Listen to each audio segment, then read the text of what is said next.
about this bill? $54,000 for a Dallas man's coronavirus test at a freestanding emergency room. 36-year-old Travis Warner got the test in June 2020 after a coworker tested positive. He was relieved to learn he tested negative until the bill arrived. He didn't have to pay it since he was covered by insurance, but he was astonished when reading the actual billing statement.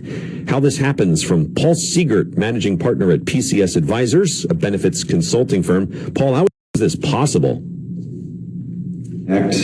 So many times these things are unintended consequences at best, unless you think maybe they're not unintended. But part of the CARES Act that was passed said that the consumer would have no share of cost for COVID testing. And that opened up the chance for unscrupulous providers to peg a very high price, knowing that it wouldn't hit the consumer's deductible or out-of-pocket costs. And the way the law was written, the insurers would be required to pay it. This is especially true if you go out of network for a test. But since there's no share of cost to the consumer, there's really no motivation for them to care if they're going in network or out of network. Yeah, there's no cap to what providers can charge. That's right, and it kind of highlights the whole problem that we face in our system. That there's this big lack of transparency.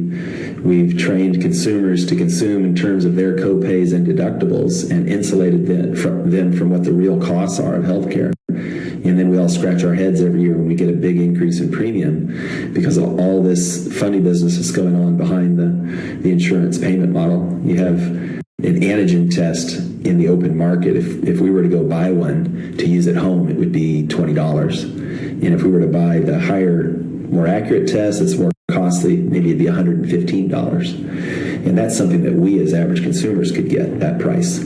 Certainly these healthcare providers could access it more affordably. So it's an incredible markup. Aren't there audits of some kind that would catch something like this and say, whoa, where's the reasonably here? Yeah, the problem there is that most of the insurance companies auto-adjudicate virtually all the claims.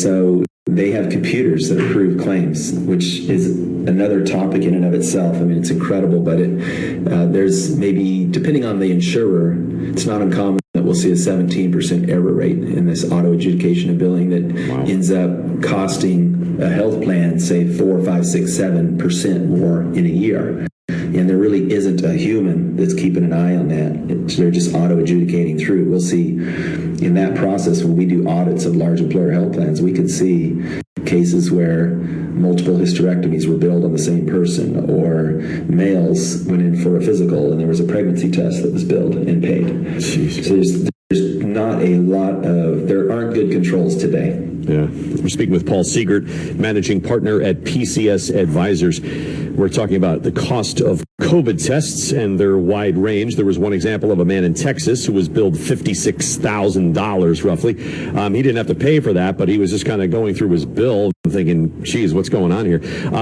Does this stuff change at some point? Like, does normalcy return to COVID tests?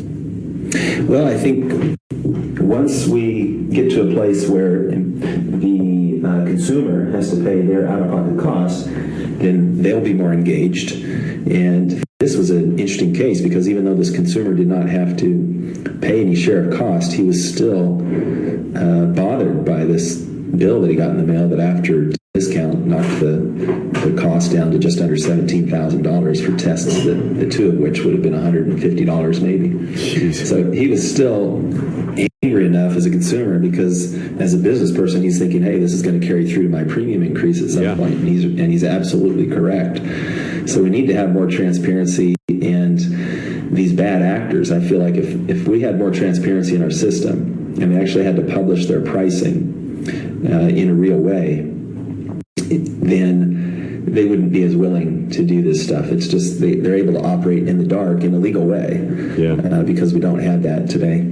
And to your point, as NPR investigated here, I mean, the guy plays phone tag with the emergency room and the billing firm. He's got to wait for several months to get some sort of explanation. I mean, right? That's all just stalling, Yeah. I guess, on the part of those parties. Yep. And they'll oftentimes say it was an error, and maybe it gets corrected, maybe it doesn't, or changed, or maybe it doesn't.